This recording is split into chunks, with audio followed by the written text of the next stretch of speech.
আমরা আলোচনা করবো কিছু কুইকলি সামারি দেখি। প্রথমে হচ্ছে যে পৃথিবী এখন কোথায় আছে।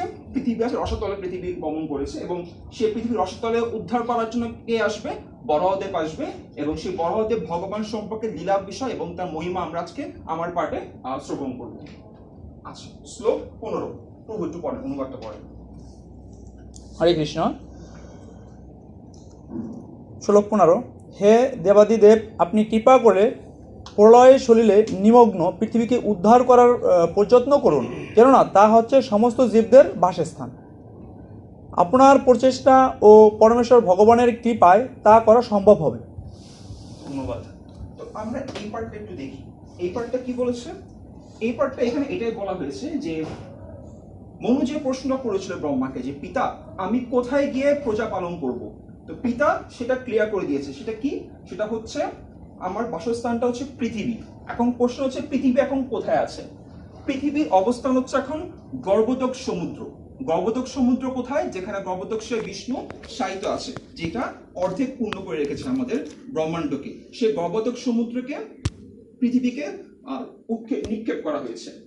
এখন যেহেতু মনু এখন সৃষ্টি করতে যাচ্ছে, তাই মনু বলেছে পিতা আমাকে যদি এখন সৃষ্টি করতে হয় তাহলে তুমি আমাকে সাহায্য করো বা আমাকে গাইড করো কিভাবে আমি পৃথিবীকে আমার নিজের জায়গায় ফিরিয়ে আনতে পারি, যাতে করে আমি আমার প্রজা পালনের কাজটা কন্টিনিউ করতে পারি। এই জিনিসটা এখানে মনু ব্রহ্মার কাছে প্রার্থনা করেছে। এখানে খুবই গুরুত্বপূর্ণ একটা বিষয় শ্লোকের তাৎপর্যে এবং অনুবাদে লিখে দেওয়া আছে যে মনু কি বলেছে। মনু বলেছে ব্রহ্মার প্রচেষ্টা এবং পরমেশ্বর ভগবানের কৃপায়। অর্থাৎ খুবই গুরুত্বপূর্ণ বিষয় আমাদের শিক্ষার আছে এখানে, যে আমরা যখন কোনো কাজ করব আমাদেরকে প্রচেষ্টা করতে হবে। কাজটা অনেক কঠিন, কাজটা আমার করার সাধ্যে নাই, এটা ভগবানের কাজ, ভগবান এসে করবে, বাট স্টিল আমাকে এটা করার একটা প্রচেষ্টা দেখাতে হবে। যখন প্রচেষ্টা দেখাবো তখনই পরমেশ্বর ভগবান আমাকে সাহায্য করবে, যেটা এই শ্লোকে এখানে বলে দেওয়া হয়েছে। এটার বিষয়ে একটা সিমিলার ঘটনা আমরা গীতায় দেখতে পাই। 18 নম্বর অধ্যায়ে 14 নম্বর শ্লোক। সে কি লেখা আছে? 5টা বিষয় বলা আছে কর্মে। তার দুটা বিষয় কি? একটা হচ্ছে আমাদের প্রচেষ্টা এবং ভগবানের ইচ্ছা। সেম জিনিসটা কিন্তু আমরা এখানে দেখতে পাচ্ছি, যেটা গীতায় বলা আছে যে কি, যে আমরা যখন কিছু প্রচেষ্টা করব তখনই ভগবান আমাদেরকে সেটা আশীর্বাদ করবে সেটা পালনের জন্য। আচ্ছা, এবার জিনিসটা আমরা এখানে শিখলাম যে কোনো বিপদের সময় বা কোনো কাজের ক্ষেত্রে আমাদেরকে প্রচেষ্টা করতে হবে, তখনই ভগবান আমাদেরকে সেটা করার সাহায্য করবে। এবার আপনাদের কাছে আমার প্রশ্ন যে আমাদের ভক্তি জীবনে বা প্রচার জীবনে এমন কি কখনো কিছু হয় কিনা যেখানে আমরা এই নীতি প্রয়োগ করতে পারি? আপনাদের কাছে প্রশ্ন, কেউ কি একটু উত্তর দিতে চান? একজন বা দুইজন? প্রশ্নটা হচ্ছে যেটা বললাম যে মনু বলেছে, কি বলেছে? যে পিতা আপনি প্রচেষ্টা করুন, পৃথিবীকে উদ্ধার করার প্রচেষ্টা করুন এবং আপনি প্রচেষ্টা করলে ভগবান আপনাকে সাহায্য করবে। মানে আমাকে ব্যক্তিকে প্রচেষ্টা করতে কার জন্য, আমি যদি প্রচেষ্টা করি তবে ভগবান আমাকে সাহায্য করবে। এই নীতি আমরা কি কোথাও ভক্তি জীবনে বা প্রচার ক্ষেত্রে কি প্রয়োগ করতে পারি বা দেখেছি কিনা এমন জিনিস? মানে প্রচারিত গ্রন্থ প্রচার ক্ষেত্রে আমরা এটা করতে পারি। যেমন আমরা চেষ্টা করতে হবে প্রত্যেক গিয়ে গিয়ে গিয়ে আমাদেরকে নক করতে হবে যে একটা গ্রন্থ দেখুন, এই গ্রন্থটা দেখুন। তো সেখানে আমাদেরকে অনেক অপমানিত হতে হবে, হ্যাঁ, কিন্তু তারপর আমাদেরকে ধৈর্য সহকারে যেতে হবে এবং গুরু কৃষ্ণের উপর ভরসা রেখে আমাদেরকে প্রচেষ্টা চালিয়ে যেতে হবে। ধন্যবাদ। আর কেউ? গ্রন্থ প্রচার ছাড়াও আমাদের ভক্তি জীবন পালন করার জন্য অনেক ধরনের প্রচার আছে, শুধু গ্রন্থ প্রচার না। হরিনাম প্রচারের ক্ষেত্রে অনেক ধরনের নিজে আচরণ করাটা এবং নিজে অন্যকে পরিবর্তন করানোর একটা চেষ্টা আমাদের থাকতে হবে। তাহলেই ভগবান হয়তো ওখানে করুণা করবে, যাতে সে পরিবর্তন হয়। ভেরি গুড, ধন্যবাদ। আমি আর নিচ্ছি না, জাস্ট একটা জিনিস একটু অ্যাড করতে চাই। একবার প্রভুপাদের শিষ্য প্রভুপাদকে বলেছে যে প্রভুপাদ গ্রন্থ বিক্রি করা অনেক কঠিন, আমি কিভাবে বিক্রি করবো, কারণ এটা তো মানুষ নিচ্ছে না, বুঝেই না। তো সে বলে তুমি চেষ্টা করো। কি চেষ্টা করো? তুমি হাতে গিয়ে গ্রন্থটা দাও এবং ছবিগুলো দেখাও, তাহলে দেখবা সে কিনছে। এবং সে সেটাই করলো, সে হাতে গ্রন্থটা দিল, ছবিগুলো দেখলো এবং ভগবান এবং গুরুদেবের কৃপায় তখন সে গ্রন্থটা কিনলো। তার মানে কি দেখছি আমরা? সেই ভক্ত প্রচেষ্টা করেছে এবং প্রচেষ্টা করা মাত্রই তার গুরুদেব এবং ভগবান তাকে কৃপা করেছে গ্রন্থটা বিক্রি বা প্রচার করার জন্য। তাই আমাদের এখানে খুবই গুরুত্বপূর্ণ বিষয়, জীবনে বা ভক্তি ক্ষেত্রে যত বিপদী যত কঠিন কাজই আসুক না কেন আমাদেরকে বিশ্বাসের সঙ্গে প্রচেষ্টা করতে হবে যদি আমরা প্রচেষ্টা করি, ভগবান আমার সে প্রচেষ্টা দেখে অবশ্যই আমাকে কৃপা করবে, কারণ আমি ভগবানের সন্তান, ভগবান আমাকে ফেলে দিয়ে চলে যাবে। সো এটা আমাদের এই শ্লোকের একটা খুবই গুরুত্বপূর্ণ বিষয় ছিল। এরপরে শ্লোক 16-তে আসি। দাদু শ্লোক 16 অনুবাদটা একটু করবো। ছোট্ট করুন।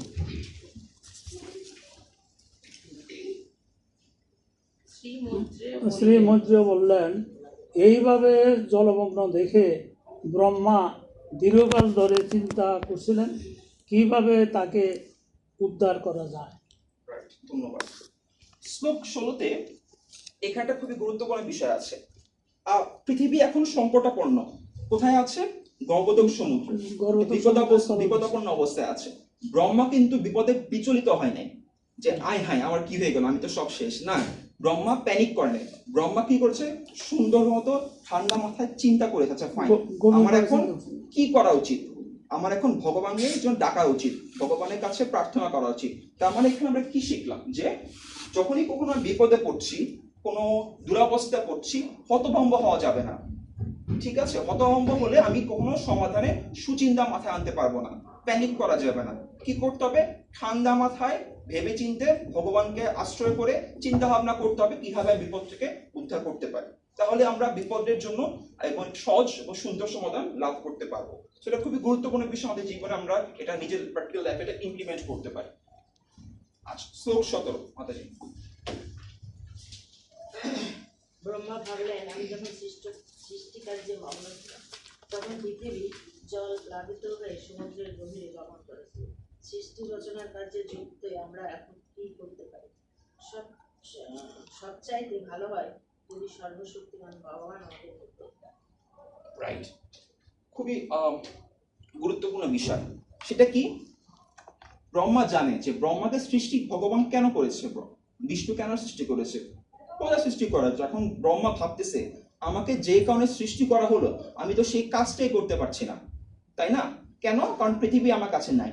কিন্তু সে এই মুহূর্তে নিরুৎসাহিত হয় নাই, সেটা ভাবে নাই যে তাহলে আমার কি গতি হবে। সে নিরুৎসাহিত না হয়ে সে কি করেছে? সে ভগবানের কাছে প্রার্থনা করেছে যে ভগবান, আপনি আমাকে কৃপা করুন যাতে আমি আপনার যে আদেশ করেছেন প্রজা সৃষ্টি করা, সেই কাজ যেন আমি আপনার আদেশ আমি পালন করতে পারি, তাই আপনি আমাকে কৃপা করুন। এই জিনিসটা কিন্তু ব্রহ্মা ভগবানের কাছে প্রার্থনা করেছে। এবং খুবই গুরুত্বপূর্ণ বিষয় আরেকটা জিনিস, সেটা হচ্ছে ব্রহ্মার কিন্তু ভগবানের প্রতি বিশ্বাস ছিল, পূর্ণ বিশ্বাস ছিল। রাইট, যে ব্রহ্মা জানে যে পৃথিবীর অবস্থা ভালো না, কিন্তু ব্রহ্মা এই হতাশ মানে যে আচ্ছা আমার দ্বারা এখন কিছুই হবে না। ব্রহ্মা এটা বিশ্বাস করেছে যে আমি যদি বিপদে আছি, ভগবান আমাকে আদেশ করেছে যে প্রজা কালো সৃষ্টি করো, অবশ্যই ভগবান আমাকে কৃপা করবে, সাহায্য করবে। এই পূর্ণ বিশ্বাস থেকেই ব্রহ্মা ভগবানের কাছে প্রার্থনা করেছে। দুটো গুরুত্বপূর্ণ বিষয়। ফার্স্ট হচ্ছে পূর্ণ বিশ্বাস থাকতে হবে, বিপদে পড়লে বিশ্বাস রাখতে হবে যে আর কেউ করুক আর না করে ভগবান ঠিকই আমাকে এসে উদ্ধার করবে। সেকেন্ড বিষয় হচ্ছে সে বিশ্বাস রেখে ঠান্ডা মাথায় ভগবানের কাছে প্রার্থনা করতে হবে যাতে আমি সেই সমাধানের পথটা পেয়ে যাই। এই দুটো বিষয় থাকলে তখনই ভগবান এসে আমাকে অবশ্যই সাহায্য করবে। তো আমাদের এই জিনিসটা খুবই গুরুত্বপূর্ণ ভাবে মনে রাখতে হবে হিন্দু জীবনে চলার পথে। আচ্ছা, এখানে খুবই একটা গুরুত্বপূর্ণ বিষয় যে বিশ্বাস। বিশ্বাসটা কেন হবে? কারণ গীতা 9 অধ্যায় 22 নম্বর শ্লোকে বলেছে যোগক্ষেমম বহাময়ম। কি বলছে? প্রাপ্ত বস্তু সংরক্ষণ করে। কি হবে? যে ভগবানের ব্রহ্মার জন্য বস্তু কি ছিল? পৃথিবী। কারণ পৃথিবী তো ব্রহ্মার প্রাপ্ত বস্তু, সেখানে সেটা না হলে সে প্রজা সৃষ্টি বা পালন কিভাবে করবে? এবং ভগবান গীতা বলে দিয়েছে তোমার যেটা প্রাপ্ত বস্তু সেটা আমি সংরক্ষণ করব। যেহেতু ভগবান বলছে তোমার বস্তু সংরক্ষণ করবো, ব্রহ্মার টেনশন কিসের? আমার বস্তু তো পৃথিবী, ভগবান যদি সংরক্ষণ করে ভগবান ঠিক করে বসায় দিবে, কোন টেনশন নাই। তার মানে ভগবান এই শ্লোকে কিন্তু জিনিসটা খুবই ক্লিয়ারলি বলে ফেলছে যে তোমার যেটা লাভ হওয়ার কথা, তোমার যেটা বস্তু তুমি সেটা পাবা, সেটা আমার দায়িত্বে আছে, টেনশন করো না। ক্লিয়ার সবাই? আচ্ছা, এবার খুবই গুরুত্বপূর্ণ বিষয়। আচ্ছা, সেটা কি? বিষয়টা হচ্ছে আমাদের জীবনে যখন যেটা বললাম যে বিপদ আসে তখন কি করতে? দুটা বিষয়। প্রথম হচ্ছে বিশ্বাস রাখতে হবে ভগবানের প্রতি যে ভগবান আমাকে রক্ষা করবে। সেকেন্ড হচ্ছে সে বিশ্বাস রেখে ভগবানের কাছে প্রার্থনা করতে হবে যে ভগবান তুমি আমাকে সাহায্য করো। এই দুইটা বিষয় যখন করবো তখন ভগবান অবশ্যই আমাকে সাহায্য করবে। এই যে বিষয়টা, এইটা আমরা ব্যক্তিগত জীবনে কিভাবে প্রয়োগ করতে পারি? কেউ কি একটু বলতে পারেন, সাহায্য করতে পারেন? এটা কোন আইডিয়া? কোশ্চেনটা কি সবাই ক্লিয়ার? কোশ্চেনটা একটু আবার হ্যাঁ, কি হয়েছে এখানে? ব্রহ্মার পূর্ণ বিশ্বাস, ব্রহ্মা বিপদে পড়েছে। দুইটা বিষয় ব্রহ্মার কাছে ছিল, পূর্ণ বিশ্বাস কি যে ভগবান অবশ্যই রক্ষা করবে, এবং এর পরবর্তী পূর্ণ বিশ্বাস নিয়ে সে ভগবানের কাছে প্রার্থনা করছে তুমি আমাকে পথ দেখাও, তুমি আমাকে রক্ষা করো। এই যে দুইটা বিষয়, বিপদের পর দুইটা বিষয় আমরা করতে হবে, এইটা আপনি আপনার ব্যক্তিগত জীবনে কিভাবে অ্যাপ্লাই করতে পারবেন? হ্যাঁ শোনো, আমি একবার রামপুরা যাচ্ছিলাম। এখন যখন যাচ্ছি তখন দেখি উল্টা দিকে গাড়িগুলো সব ভেঙে ভেঙে আসছে। তো আমি তো বাইকে জিজ্ঞেস করলাম, তা বলছে অ্যাক্সিডেন্ট হচ্ছে, যে গাড়ি যাচ্ছে সেটাই ভেঙে যাচ্ছে, আমার গাড়িটা ঘোরানোর কোনো রাস্তা নেই। তো আমি তখন নৃসিংহদেবের স্টপ করতে করতে গেলাম, যাই 4টে ছেলে বড় বড় ইট হাতে করে এসে দাঁড়া, আমি গাড়ি থেকে নামিনি, সবাই গাড়ি থেকে নেমে দৌড় মারছে। আমাদের ড্রাইভার বললো মামা আমাদের গাড়িটা ভাঙেন না। তো হঠাৎ ছেলেটা আমার দিকে তাকাই বললো, দেখেন আপনার গাড়িটা আমি ভাঙছি না, আপনি এদিকে চলে যাবেন। তো আমার তো তখন খুবই গুরুত্বপূর্ণ। আসলে কি দেখলাম, মাতাজির বিশ্বাস ছিল যে ভগবান আমার গাড়ি রক্ষা করবে, কারণ ভগবানের গাড়ি, আমার গাড়ি না। সেকেন্ড হচ্ছে ভগবান নিশ্চয়ই কাছে প্রার্থনা করেছে, যখন দুইটা বিষয় পূর্ণরূপে ছিল ভগবান তাকে পার করে নিয়ে গেছে। ভেরি গুড মাতাজি। আর কেউ কিছু বলবেন? এখানে এটাই প্রমাণ হয় যে অবশ্যই রক্ষিবে কৃষ্ণ। Right. পরে পরিপূর্ণ বিশ্বাস রাখলে এবং যদি তারপরে প্রচেষ্টা করা হয় তাহলে সফলতা অর্জন করা যায়। Very good, very good. আর কেউ কিছু? হ্যাঁ মাতাজি। এই 4 তারিখে পাসপোর্ট অফিসে যাচ্ছিলাম। যাওয়ার আগে আমার খুব ভয় হচ্ছিল যে দেশের যে পরিস্থিতি, সাথে মেয়েটা থাকবে, মানে খুবই একটু টেনশনে ছিলাম। পরে এসে মানে 2জন মাতাজিকে বললাম যে আপনারা কি কেউ আমার সাথে একটু যাবেন। মানে আমার প্রভু যাওয়ার পরে আমি এই ভয়টা পাইনি, আমার তো একাই সবকিছু করতে হয়, কিন্তু এইবার আমার খুব খুব ভয় হচ্ছে। পরে দেখলাম যে এরা খুব একটা হয় না। পরে মন্দিরে এসে আমি জগন্নাথকে প্রণাম করলাম যে জগন্নাথ তুমি আমাকে পথ দেখাও, আমি কি করবো, কাকে নিয়ে যাবো, আমার এত ভয় কেন করছে। প্রণাম করে উঠেই আমার সামনে করণীতি প্রভু বললো, প্রভুকে বললাম যে প্রভু এই ঘটনা, আপনি এত টেনশন করছেন কেন, আমি আপনার সাথে লুক দিচ্ছি। পরে প্রভু একটা প্রভুকে দিল আমাকে, গেলাম। প্রভু কি করছে, ভুল করে আমাদের হচ্ছে কেরানি হচ্ছে, সে আগের বার চলছে। এখন মোদিজি বাউন্ডারি পার হয়ে যাচ্ছে, আমি বলছি প্রভু আপনি যাচ্ছেন কোথায়, কেন পাসপোর্ট অফিসে। এটা তো আপনাদের এদিকে না এদিকে, কিন্তু আমি আমার একটু মানে যখন আমি সাথে সাথে আছেন সবসময় যখন জব করতে করতে যাই, সেদিন আমি থলিটা বের করে নিই, কিন্তু আমি মনে মনে জব ঠিকই করে যাচ্ছি, মানে একটু থামিনি। এরপরে যখন থেমে গেছি, চারিপাশ দিয়ে কিছু লোক আমাদের সেই সেঞ্জিটাকে ঘিরে ধরেছে, মানে অকারণে ওই ভুল ধরছে, ওই ভুল ধরছে, ওই ভুল ধরছে। কি ব্যাপার এমন বলছে, কিন্তু আমি ভিতর থেকে ভগবানের নাম চাই, ভগবান যা কর তুমি করো, আমি কিছু করতে পারবো না, কারণ যেহেতু সাথে আমার মেয়েটা আছে। কিছুক্ষণ পরে মানে ওই লোকগুলো মনে হচ্ছে যেন ওই সেঞ্জিয়ালাকে টেনে হেসে বের করে নিয়ে যাবে। আমার বলছি আমি জব ছাড়বো, আমি তো জগন্নাথ যা করার তুমি করো। এরপরে ধর 2 মিনিট পরে একটা ঘুমটার মধ্যে 2টি লোক এসে পরে ওই ওই যারা ভগবান এদেরকে সরিয়ে দিয়ে আমাদের সেঞ্জিটাকে সে মানে লাইন ক্লিয়ার করে দিল যে আপনি এখান থেকে বেরিয়ে যান, জগন্নাথ তুমি আমাকে রক্ষা করেছো। খুবই গুরুত্বপূর্ণ বিষয় যে মাতাজি বিপদে পড়েও সহায় বা ভয় পায়নি। মাতাজি ভগবানের বিশ্বাস রেখেছে, ভগবানকে ডেকে গেছে, মাতাজি রক্ষা পেয়েছে। খুবই গুরুত্বপূর্ণ বিষয়। ধন্যবাদ মাতাজি আপনাকে। আমরা পরের শ্লোক আগিয়ে যাই। শ্লোক 18 মাতাজি অনুবাদটা। হে নিষ্পাপ বিদুর, ব্রহ্মা যখন এইভাবে চিন্তা করছিলেন তখন সহসা তার নাসারুদ্ধ থেকে একটি বরাহ রূপ বহির্গত হয়েছিল। সেই বরাহ রূপটি আয়তন ছিল অঙ্গুষ্ঠ পরিমাণ। রাইট। সো এখানে আমরা এখন আগের শ্লোকে কি হয়েছে, ব্রহ্মা প্রার্থনা করেছে ভগবান তুমি রক্ষা করো, এবং যেটা আমরা এই মাত্র মতে যেটা বললো যে প্রার্থনা করার ঠিক পরপরই ভগবান কৃপা করেছে। এখানে ঠিক সেম ঘটনা বলেছে, ব্রহ্মা প্রার্থনা করার পর ঠিক পরবর্তী শ্লোকে ভগবান সে কৃপা কিভাবে করেছে। ভগবান বরাহদেব ব্রহ্মার নাকের ফুটো থেকে বের হয়েছে কি হিসাবে, বরাহ রূপে, এবং তার আয়তন কত ছিল, অঙ্গুষ্ঠ, মানে কি আমার বৃদ্ধাঙ্গুল এইটুকের পরিমাণ হচ্ছে বরাহদেবের আয়তন ছিল। এটা হচ্ছে বরাহদেবের আবির্ভাব হলো। এখন শ্লোক 19। হে ভারত, ব্রহ্মার সমক্ষে সেই বরাহ আকাশস্থ হয়ে এক মহাকায় হস্তির মতো এক বিশাল আকার ধারণ করেছিল। রাইট, খুবই গুরুত্বপূর্ণ বিষয়। আগের শ্লোকে কি দেখলাম যে ভগবান বরাহদেব ছোট্ট অঙ্গুষ্ঠ মানে বৃদ্ধাঙ্গুলি সমান আকারে বের হয়েছে। ঠিক পরবর্তী শ্লোকে আমরা কি দেখছি, ভগবান বরাহদেব এই ছোট অবস্থা থেকে বিশাল একটি দেহ, বিশাল একটি আকার ধারণ করলো। সে এতই বড় হয়েছিল যেন মনে হচ্ছিল সে আকাশকে ছুঁয়ে ফেলেছে। এখানে আমরা কি বুঝতে পারছি যে ভগবান সে আসলে অপাকৃত দেহ, তার দেহটা আমাদের মতো দেহ না যে আস্তে আস্তে আস্তে আস্তে বড় হচ্ছে, চিন্ময় দেহ। এটা চিন্ময় দেহ।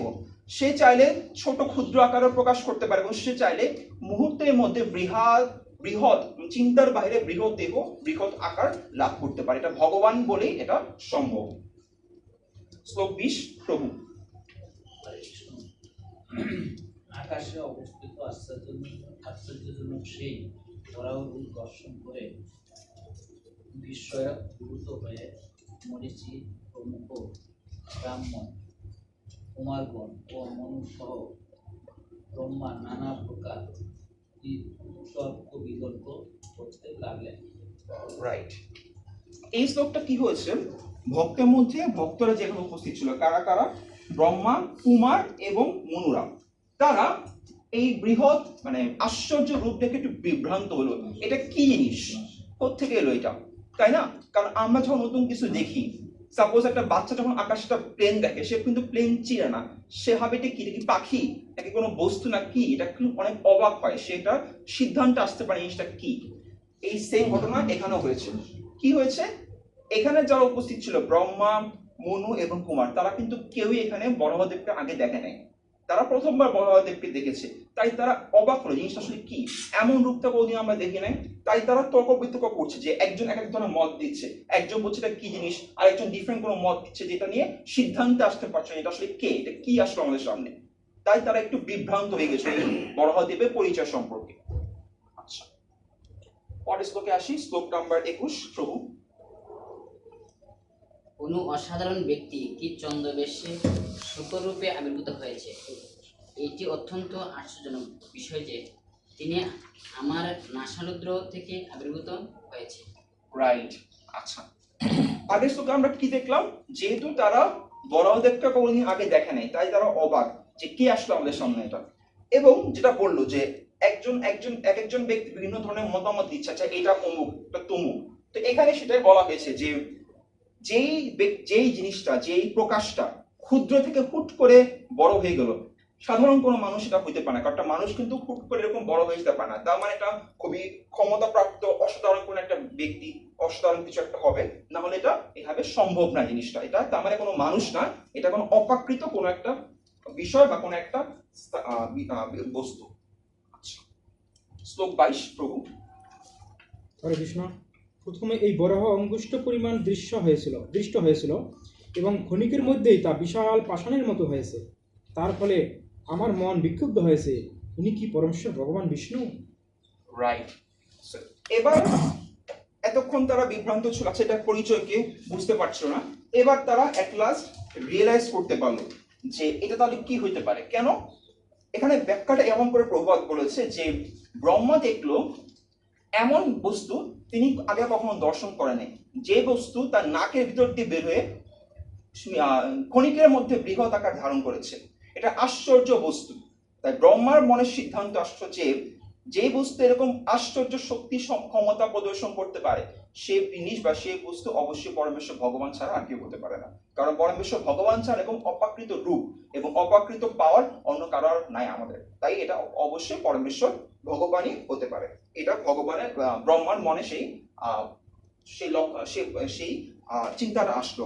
এবং সেইটা কেন কি আরো কিভাবে বুঝলো যে সেই বস্তুর মধ্যে একজন অবতার হওয়ার যে লক্ষণ, সে লক্ষণগুলো বর্তমান। কিভাবে সে দেখলো, সে অপ্রাকৃত রূপ দেখাচ্ছে, সে ক্ষণিকের মধ্যে ছোট থেকে বড় হয়ে যাচ্ছে, সে তার জন্ম স্বাভাবিক ভাবে না, নাকের ভিতর দিয়ে আসছে।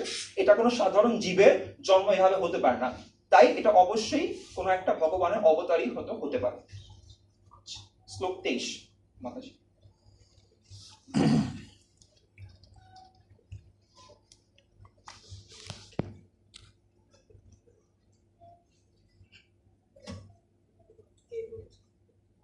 হরে কৃষ্ণ। ব্রহ্মা যখন তার পুত্রগণ সহ এইভাবে চিন্তা করছিলেন, তখন পরমেশ্বর ভগবান শ্রীকৃষ্ণ বিশাল পর্বতের মতো প্রচন্ড গর্জন করেছিলেন।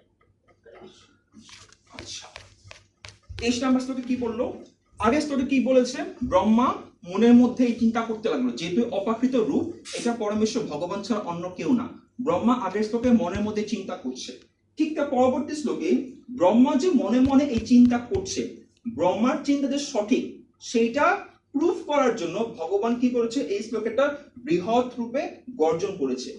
মানে হচ্ছে আমি যখন কিছু জিজ্ঞেস করি, প্রভু আপনি কাকে খেয়েছেন, সব পেয়েছেন, প্রভু তো একটা আওয়াজ দেয়, তাই না? ঠিক সেম ব্রহ্মা মনে মনে ভাবলো যেটা কি ভগবান, তো ভগবান বলছেন কি হবে, গর্জন করে বললেন এটা আমি। তার মানে কি, কোনো প্রশ্ন করেছে মন থেকে, তখন সে প্রশ্নটা যে সঠিক, এটার উত্তর যে মানে এই চিন্তা যে সঠিক, সেটা ভগবান গর্জন করার মাধ্যমে সেটাকে সে সমর্থন করেছে। আচ্ছা, পরবর্তী শ্লোকে আসি, শ্লোক 24 মাতাজি। সর্বশক্তিমান পরমেশ্বর ভগবান তার অসাধারণ স্বরের দ্বারা পুনরায় গর্জন করে ব্রহ্মা ও অন্য সমস্ত উত্তম ব্রাহ্মণদের আনন্দ বিধান করেছিলেন এবং সেই ধ্বনি চতুর্দিকে প্রতিধ্বনিত হয়েছিল। কারেক্ট। আচ্ছা, এখানে খুবই গুরুত্বপূর্ণ বিষয় যে ভগবানের যখন যেমন রূপ থাকে তখন তার রূপ অনুযায়ী লীলা ভিন্ন হয়। যখন ভগবান কৃষ্ণ রূপে আসছেন তখন সে কি করেছে, কিভাবে তার গোপীদের আনন্দ বিধান করেছে, বাঁশি বাজিয়ে, তাই না? ঠিক সেম এখন তো বরাহ রূপে সে বাঁশি বাজানো সম্ভব না, কারণ তার রূপের সঙ্গে সেটা যায় না। কিন্তু ভগবান তো ভগবান, ভগবান যে আওয়াজই দেয় না কেন সেটা অপ্রাকৃত। ঠিক সেম ঘটনাটা এখানে ঘটেছে। ভগবান বরাহদেব তার স্বভাব, তার যে রূপের স্বভাব অনুযায়ী গর্জন করেছেন। সেই গর্জনটা যারা মুনি ঋষি, যারা ব্রাহ্মণ, ওদের কাছে এই গর্জনটাকে মনে হয়েছে একটা কি বলবো, একটা ভগবানের মানে এটা ভগবান একটা অসাধারণ স্বর ছিল, যার ফলে মুনি ঋষি এবং ব্রাহ্মণরা সেই স্বর শুনে আনন্দ বিধান বা আনন্দ লাভ করেছেন।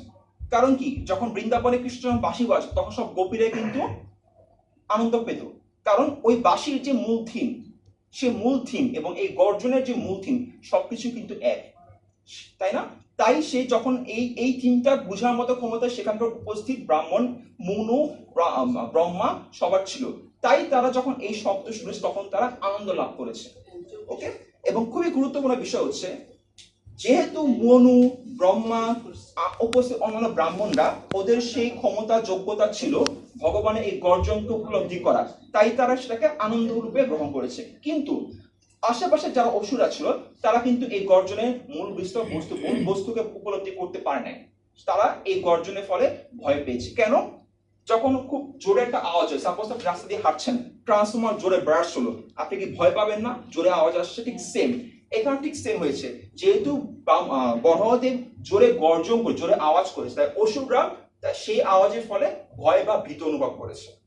ক্লিয়ার? তার মানে কি হচ্ছে, কারো মনোভাব অনুযায়ী ব্রাহ্মণ বা ভক্তরা তাকে ভগবান হিসেবে গ্রহণ করেছে, তাই মনোভাব অনুযায়ী সে ভগবানকে, তার আওয়াজকে সে ভালোভাবে গ্রহণ করেছে, আনন্দরূপে গ্রহণ করেছে। কিন্তু অসুরদের মনোভাব ভালো ছিল না, তাই তারা সেই আওয়াজে ভয় বা ভীতি লাভ করেছে। তাই মনোভাব অনুযায়ী ভগবানের বাণী প্রত্যেক জীবের কাছে ডিফারেন্ট ভাবে অনুভূত হয়। ক্লিয়ার সবাই? শ্লোক 25। যখন জনলোক, তপলোক ও সত্যলোকের অধিবাসী মহান মুনি ঋষিগণ ভগবান বরাহদেবের সেই প্রচন্ড গর্জন শ্রবণ করেছিলেন, যা ছিল পরম করুণাময় ভগবানের সর্বমঙ্গলময় বাণী, তখন তারা 3 বেদ থেকে পবিত্র মন্ত্র উচ্চারণ করেছিলেন। রাইট। আচ্ছা, আমরা ভগবানের স্তুতি কিভাবে করি? আমরা মন্দিরে ভগবানের স্তুতি, ভগবানকে গীত গাই, হরিনাম কীর্তন করি, ভগবানের মহিমা কীর্তন করি, এইভাবে আমরা ভগবানের মহিমা কীর্তন বা স্তুতি করি। ঠিক সেম উপস্থিত যে ব্রাহ্মণ মুনি ঋষিরা ছিল তারা ভগবানের মহিমা স্তুতি কিভাবে করেছে? তারা সেটা করেছে হচ্ছে বেদের বাণী বা বেদ থেকে যে পবিত্র মন্ত্র, সেই মন্ত্র উচ্চারণ করে ভগবানের মহিমা বা স্তুতি করেছে। সেম আমি যেই মাধ্যমে করি না, আমি বেদ পাঠ করতে পারি, গীতা পাঠ করতে পারি, হরিনাম কীর্তন করতে পারি, সবকিছু ভগবান কেন্দ্রিক, এবং সেটা পাঠ করলে ভগবান অলওয়েজ খুশি হয়, আনন্দ পায়, সেটাই প্রভুপাদ এখানে তুলে ধরেছে। তার মানে ভগবানকে আনন্দ প্রদান করার উপায় কি? ভগবানের বাণীগুলা বা ভগবানের যে গ্রন্থ, বেদ বা গ্রন্থ, ভাগবত, গীতা বা হরিনাম কীর্তন পাঠ করলে, কীর্তন করলে ভগবান আনন্দ বিধান বা আনন্দ লাভ করবে।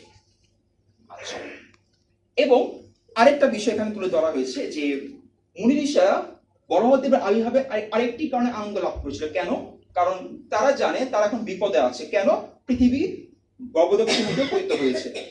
এবং তারা যখন দেখলো বলদেব আগমন করেছে তখন তারা নিশ্চিত হয়েছে ভগবান এবার অসুরকে বিনাশ করে পৃথিবীকে উদ্ধার করবে, তাই তারা নিশ্চিত এবং চিন্তামুক্ত হয়ে আরো বেশি আনন্দ লাভ করলো। ক্লিয়ার? ওকে, ফাইন। এরপরে এই শ্লোকে অনুবাদ করছে প্রভুপাদ যেটা বলেছে বলদেবকে মায়াময় রূপে আখ্যা করেছে। মায়াময় বলতে তিনটা বিষয়। মায়াময় মানে হচ্ছে করুণা, বিশেষ জ্ঞান এবং ভ্রম। করুণা কাদের প্রতি? করুণা হচ্ছে ভক্তদের প্রতি। ভগবান যখন আবির্ভাব হয় তখন তার করুণা করেন ভক্তদের প্রতি। বিশেষ জ্ঞান, ভগবান হচ্ছে স্বয়ং বেদ রূপ প্রকাশ, তাই ভগবান যখন আবির্ভূত হয় তখন সেই জ্ঞানগুলা আরো বেশি আলোকিত বা প্রকাশিত হয়। সবশেষ ভ্রম, ভগবান যেমন হচ্ছে করুণার প্রতীক, ভগবান হচ্ছে ভ্রমের প্রতীক। কাদের প্রতি? অসুরদের প্রতি, কারণ অসুরা ভগবানের প্রতি সঠিক মনোভাব প্রকাশ করে না। ও সরি, ঠিক আছে। আচ্ছা, আমার সময়টা আমি খুবই গুরুত্বপূর্ণ, একটু আগায় যাচ্ছি। এবং এখানে সর্বশেষে বলা হয়েছে সবচেয়ে গুরুত্বপূর্ণ মন্ত্র এখানে বলে দেওয়া আছে লাস্টের দিকে, হরিনাম সংকীর্তন এখানে তুলে ধরা হয়েছে যে আমরা হরিনাম করে ভগবানের সন্তুষ্টি বিধান করতে পারি। আমি আগে যাচ্ছি যেহেতু আমার সময় নেই। আচ্ছা, এরপর যেহেতু ব্রাহ্মণ এবং ভক্তরা বেদ পাঠ করে বলদেবের মহিমা কীর্তন করেছে, সেই বেদ পাঠ যখন ভগবান শ্রবণ করলো, সেই শ্রবণ করার পরে বলদেব ভগবান সেটা সন্তুষ্ট হয়েছে। সে সন্তুষ্ট হওয়ার পর সে আবার গর্জন করে উঠলো যে হ্যাঁ, তোমরা যে আমাকে প্রার্থনা করেছো, বেদ পাঠ করেছো, সন্তুষ্ট হয়েছে, এবং গর্জন করে আমি প্রকাশ করলাম যে আমি খুশি। এরপরে আরেকটা খুবই গুরুত্বপূর্ণ বিষয় যে ভগবান রূপটা চিন্ময়। ভগবানের যদি বরাহদেব, কিন্তু তার রূপটা হচ্ছে চিন্ময় রূপ। সেই রূপটা হচ্ছে বৈদিক জ্ঞানের প্রকাশ, চিন্ময়, জ্ঞানময় এবং কৃপাময়। যদিও সেটা শুকরের মতো, কিন্তু সেটা জড় না, কারণ সেটা ভগবান রূপ মানে হচ্ছে চিন্ময়। শ্লোক 27 যেটা বলা হয়েছে ভগবানের চিন্ময় রূপে বর্ণনা করা হয়েছে। বড়দেব রূপটাকে এরকম, তার কেশর কঠোর, তার শুভ্র, তার দন্ত শুভ্র, এটা দেওয়া আছে, আপনারা দেখবেন শ্লোকে এটা দেওয়া আছে। পরবর্তী শ্লোকে আসি, 28 নম্বর শ্লোক। 28 নম্বর শ্লোকে একটা খুবই গুরুত্বপূর্ণ বিষয় আছে। সেটা কি? সেটা হচ্ছে অনেকে বলে যে তোমাদের ভগবান শুকর হয় কিভাবে? শুকর তো জড়, সে তো মানুষের বিষটা খায়। এখানে খুবই গুরুত্বপূর্ণ বিষয়, সেটা কি? ভগবান শুকর হলে সেই দেহটা হচ্ছে অপ্রাকৃত, সেই দেহটা হচ্ছে কলুষিত না, সেটা চিন্ময় দেহ। তাই ভগবান যে কোনো রূপ গ্রহণ করে সেই রূপ অনুযায়ী লীলাবিলাস করতে পারে। এবং ভক্তের মনোভাব অনুযায়ী ভগবান দর্শন দেন, যেটা একটু আমরা আলোচনা করেছি। ভক্তরা, মুনি ঋষিরা ভগবানকে শুদ্ধ মানে দর্শন করেছে, তারা আনন্দ লাভ করেছে, কিন্তু অসুররা ভগবানের ভয়ঙ্কর রূপ দেখে ভীত হয়েছে, কারণ তাদের বিনাশ সুনিশ্চিত। শ্লোক 29। এরপর ভগবান বরাহদেব ঋষিদের স্তুতি শুনে সমুদ্রে গমন করলো এবং সমুদ্র একটা বিশাল ঢেউ উঠে আসলো, কারণ তার এখন কাজ কি?